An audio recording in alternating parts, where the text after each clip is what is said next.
Welcome to my chilled and casual Easy-Mode Necro Army Leveling Guide for real beginners of Path of Exile. This is part 1 of the guide, as otherwise it would get too long if I tried to keep it as detailed as I want to.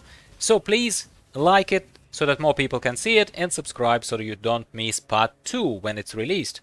This guide was produced for 3.18 Sentinel League, but footage was pre-recorded during the end of 3.17 Siege of the Atlas League. Every bit of the guide should still apply to Sentinel League, as game director Chris Wilson told us that they are making zero changes to class and skill balance in 3.18. So that means that everything we're doing here is going to work just fine.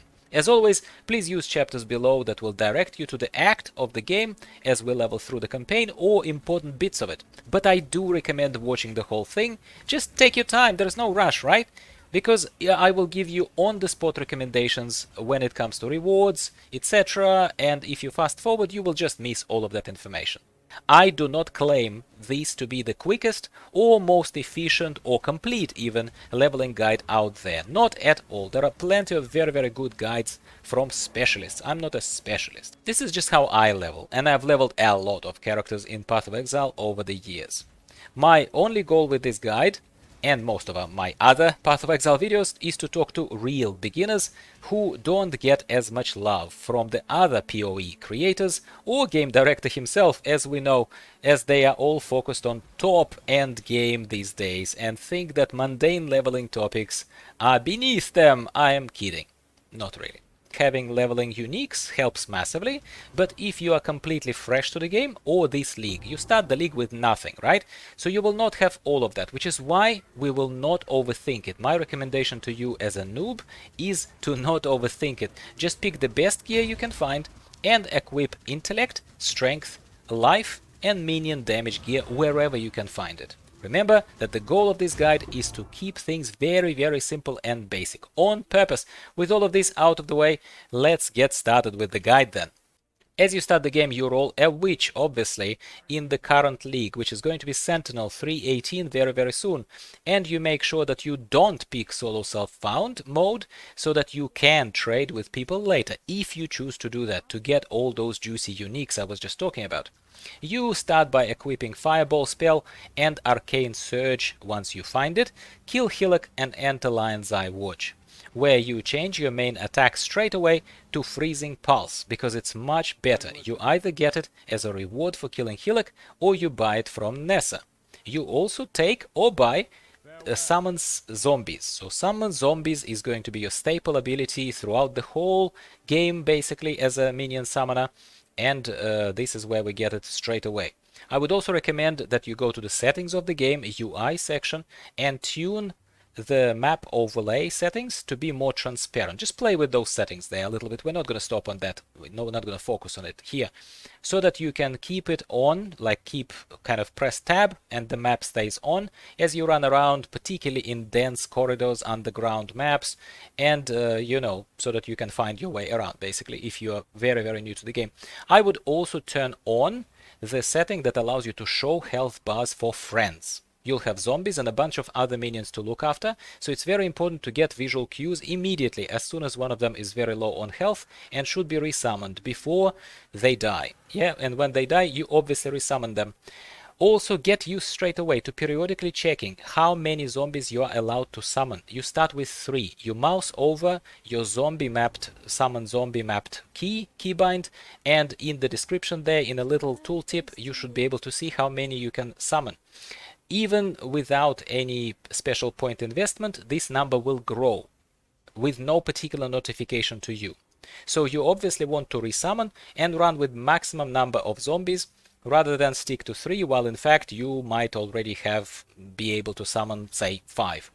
From here, you will just follow the campaign from Lion's Eye Watch, which is rather linear, and it tells you where to go, really. You kind of can't go particularly wrong, so not to waste your time, I will try and point going forward only critical and pivotal points that can either save you the leveling time or help send you in the right direction and make you avoid particularly kind of noobish mistakes. Check the screenshots and the Path of Building link if you use Path of Building POB. Use that, or just check the screenshots in the description below that will show you the passive skill tree to give you a visual path, numbered path of notables, which way you should go, basically. As you gain points, you spend them in passive skill tree. It's very, very simple. This is not a beginner guide to the game. It's a leveling guide for this particular build, which is why I'm kind of going to probably move on past this very, very quickly. You should have gotten your hands on Summon Phantasm support as well by now, I think around level 4 or 5 probably, so make sure it is also inserted into one of available sockets and connected to either your main attack spell, which up to this point was Freezing Pulse, but we're about to change it, or to your zombies, or both, as Phantasms add damage and chaos to the screen. Phantasms are absolutely awesome. I always run with Phantasms in my army builds. Around level 6, after clearing Fetid Pool, Tarklay will give you Summon Raging Spirit skill as a reward. This is arguably the best minion skill in the whole game. Yeah, come at me, experts. Because for beginners it is both fun to use and it's self-directing. It does both physical and fire damage, unless you apply modifiers to it. You could have the whole build made just around Summon Raging Spirits, and I actually encourage you to look up my full build guide for Summon Raging Spirits build on my channel if you're interested, but that video is obviously not as detailed as this leveling guide. So you take Summon Raging Spirits and you make it your main attack. No, you will not be using any of the other direct spells such as Freezing Pulse anymore. You will also get Frost Blink as your first movement spell, so equip it, map it to the key that works best for you, and it will do for now. We will replace it with Flame Dash very, very soon. Around level 10 you will enter the prison and get Minion Damage Support Gem as part of the quest to kill Brutus. Needless to say, it's one of the staple support gems for minion builds, duh! So go ahead and equip it. Make sure that it's connected to your minion summoning spells. Hopefully you have something with 3 linked sockets at least for now. If you don't have Tabula Rasa, unique 6 linked robe that I am wearing here, like I do in this case. So because I had an extra linked slot, I've taken Melee Splash support, which I actually like a lot. It helps with clearing of the maps massively, and I only replace it later down the track with Multi-Strike support that becomes available at later levels because it provides significant boost to the single target damage. But for now, Melee Splash is actually working for me very, very well. And again, it's because I have Tabula Rasa.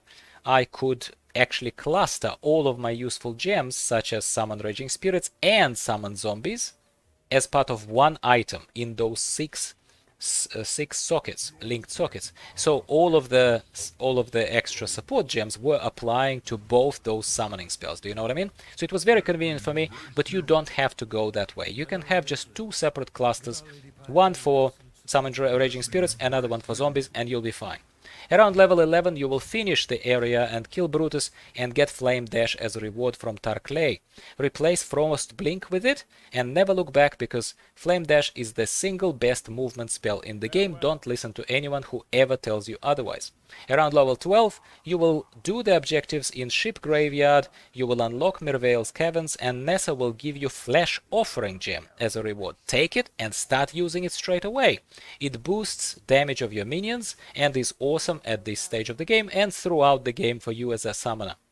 I would not bother with what seems like an obvious quest reward choice there, which is the Summon Skeletons gem. I will explain why. Because you already have 2 active control spells, Summon Raging Spirits and Flesh Offering, plus you need to resummon occasionally dying zombies. I personally think summoning skeletons on top of all that is a waste of time. But having said that, there is another gem which is called Vaal Summon Skeletons, and it would be very, very handy if you can get your hands on it. I highly recommend clearing red Vaal map areas, hoping that it drops, it's random obviously, or buying it from the community market once you have some currency. Why? Because Vaal Summon Skeletons collects souls of the killed enemies, charging up Vaal version of the spell, which is like alt fire, alternative fire. You could have another key bound just to that alt fire, not to the main skill but to the alt fire, and use it on bosses or harder mobs such as Einar's beasts, because they can be very painful. to basically instantly summon a bunch of very powerful skellies to help you out. That would be totally worth a key press and a keybind. So there you go, hope it makes sense. Once you kill Merveil, that would be around level 15, you would enter Act 2, Southern Forest, and proceed to Forest Encampment. Here, you will take all of the quests and go left, out of camp, through riverways, taking the waypoint and then going up the map towards the exit to wetlands. This is where we will find and kill first bandit, Oak. We will also go around his little encampment, kind of further up the map if you like, and we find a waypoint here which would be right next to the blocked path. We will return here once the completed objectives are... We have completed everything, we've done everything in this act. We will come back. That's why we need the waypoint. So you go back to riverways, you follow the road now kind of left and west. So you enter Western Forest. There are 3 things to do here. It's a busy area. You need to follow the road all the way to the end, to the blocked path, kill the blackguards, use the sigil or whatever they drop there, the green thing, and unlock the blocked path to Lion's Eye Watch and Act 1. You will kill Alira, who is the second bandit, and we don't need her for this build. She's popular for some other builds, but not this one. We will also find Weaver's Chambers. It's like a big, massive spider. Those chambers are usually randomly located in the map corner that is directly opposite to where you found Alira's camp. And if you found Weaver's Chambers first, that tells you also where Alira's camp would be, in directly opposite corner of the map. So basically, kill everything, find Maligaro's spike in Weaver's Chambers, and then return back to Forest Encampment for Maligaro's spike reward. In this case, I would take Minion Speed Gem, another staple gem, massively helpful gem for any minion build. Always keep in mind that if you need multiple instances of the same gem, and you get obviously only one quest reward, usually you can buy more of that gem, of the same gem, from the vendor in the camp. In the case of Forest Encampment, it would be Yina once you have freed her. You can also then get Predator Gem here, which is up for selection and up for sale. And some would suggest incorporating it into your build straight away, since it focuses your minions and boosts their damage to the target. But I personally didn't bother this early into the game, but then I am just a lazy player. You might not be, so it's up to you really. Later in the game, I'd say we would still need to use Predator to boost single target damage, boss damage specifically, and maybe it's not ideal to buy it and start leveling it right now. It's up to you. Now, before going right from the camp, before we go to the old fields, don't forget that you've just cleared path to Act number 1, so you should teleport back to Lion's Eye Watch and get a nice little skill point reward from Bestel. So, we are now ready to go right from Forest Encampment via Old Fields, where we will find a little kind of cave, if you like, kill the White Beast, and then we'll be heading further right, further east down the road, leading us past Crossroads, take a waypoint there, and go to the Broken Bridge, where you will find and kill the final bandit, Creighton. Turn in the quest, get 2 points from Aramir.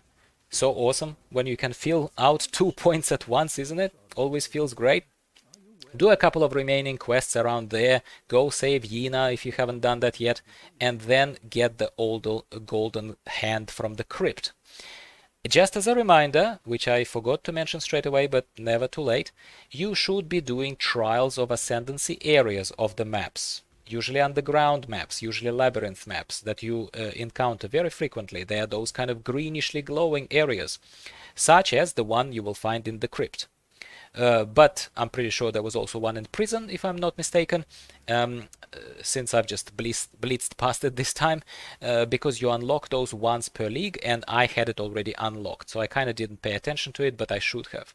Once you've unlocked all 6 areas of the Trials of Ascendancy, you will be able to do your first Labyrinth of Ascendancy at level 33 and become a real necromancer. So definitely don't skip those, or go retrace your steps and do those Trial of Ascendancy areas that you might have skipped.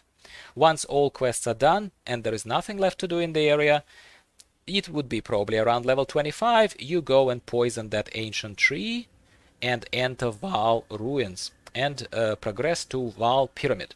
You clear the area, you climb to the top, and completely humiliate a Vaal Oversoul boss, since minion builds are absolutely OP when you compare them to pretty much anything this early in the game.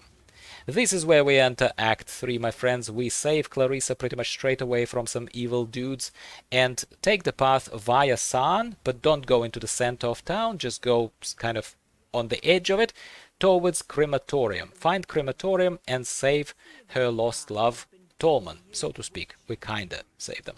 Once you found Tolman and, confronted the new interim baddie there, get back to San, now to the middle of town, and get acquainted with the locals, since you'll be spending quite a bit of time here now. Roughly at this point in time, it would be about level 27, maybe 27, 28. I'd bother to add my first aura spell, which you of course could have done earlier with one of the banners, let's say Defiance banner. You could buy one from Nessa, I'm pretty sure, early on. But I simply don't think it's worth someone's trouble this early on when you're a new player of the game. A lot of things are overwhelming, not everything is absolutely life-changing at this stage, but again, I'm a lazy chilled player, you might not be like that. So I would take Discipline Aura from Maramoa as the quest reward for coming back with news about Tolman. And this is where, in the interest of time, my friends, I'm going to draw a line and I'm going to wrap up this part of the guide. Hopefully it set you off on a good path, especially if you're a real beginner of the game. If you liked this video or found it useful in any way, please spare a moment, give it a like. Don't be lazy like me, okay? And I will see you in part 2 that's coming your way very, very soon. I know that the league is coming, and I'll try and release all parts of the guide, taking you all the way to the start of end game maps, basically, before the new League 3.18 starts in a week. At the moment of recording of this video, it's a week away. I thank you very much for watching, and I'll talk to you next time.